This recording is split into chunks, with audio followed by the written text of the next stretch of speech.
Hey, hi everyone. So today we are going to discuss again a very important topic, that is emotional intelligence. Emotional intelligence is a part of intelligence topic that is a major topic in your syllabus. तो emotional intelligence एक बार देख लेते हैं होता क्या है। Emotion असल में दो वर्ड से मिलकर के बना है। One is internal and second is motion. E for internal, although इन दोनों की स्पेलिंग सेम नहीं है। E is not stand for I. Okay, यहाँ पर इंटरनल है, यहाँ पर मोशन है। ठीक है, इसका मतलब क्या होता है कि आपके जो इंटरनल अगर कोई भी मूवमेंट हो रहा होता है, कोई भी मोशन हो रहा होता है, दैट इज योर इमोशन। ठीक है, आपकी बॉडी के अंदर जो भी इंटरनल मोशंस हो रहे होते हैं, दैट इज इमोशन।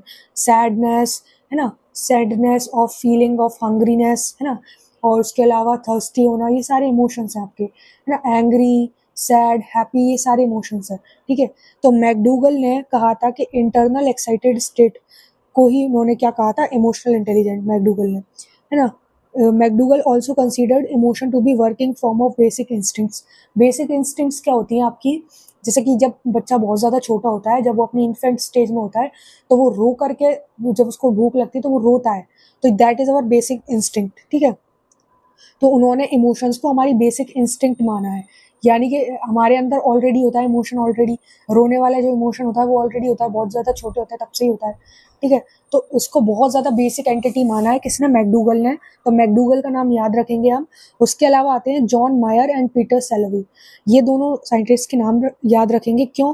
क्योंकि इन्होंने ही सबसे पहले इमोशनल इंटेलिजेंस का जो कॉन्सेप्ट था वो लोगों को दिया था। ठीक है, उसके ये कहाँ के थे, अमेरिकन थे ये दोनों।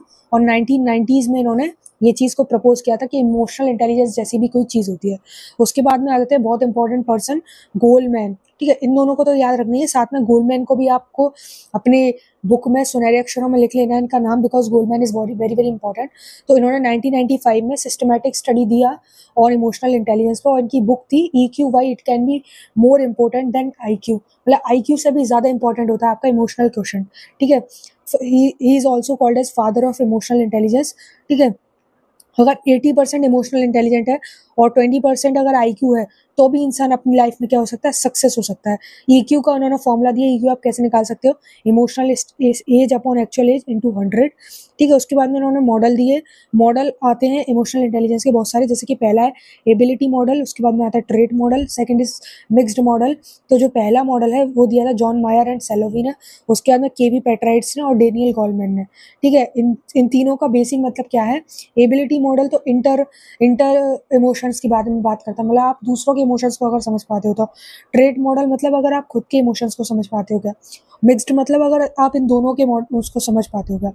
तो मॉडल्स ऑफ EI अगर आपको याद रखना है तो मैंने एक ट्रिक बनाई है, that is ATM, that is ATM। ठीक है, according to John Mayer and Peter Salovey, EI factors are, John Mayer और पीटर सेल्वी के अकॉर्डिंग इंटर होते हैं, मतलब दूसरों के समझना, यानी visualising emotions of other, using emotions of other, understanding emotions of other, managing emotions of other.